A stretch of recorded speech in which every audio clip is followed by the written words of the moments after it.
Hello everyone, in today's video we are going to walk through a very interesting Excel tool called the Poverty Risk Calculator. This file collects household level data and uses multiple socio-economic indicators to calculate whether a family is at risk of poverty or not. I'll show you how the sheet works, what each section means, and how the final risk score and poverty classification are derived. Let's get started. This workbook has the main sheet named Poverty Risk Calculator. Each row here represents one household survey response. The tool gathers demographic, income, expense, and socio-economic factor information to estimate poverty risk. Let's start with the first set of columns. These are the inputs directly collected from the respondents. The values form the core of the socio-economic profile of each household. After the survey inputs, the sheet automatically computes additional indicators.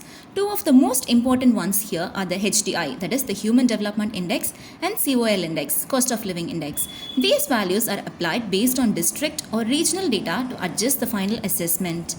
Now comes the main part.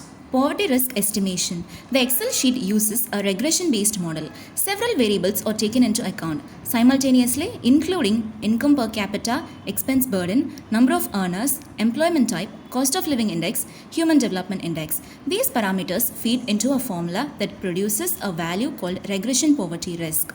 Final classification. From the regression score, the sheet converts the result into a classification. At risk, which means if the poverty score is high.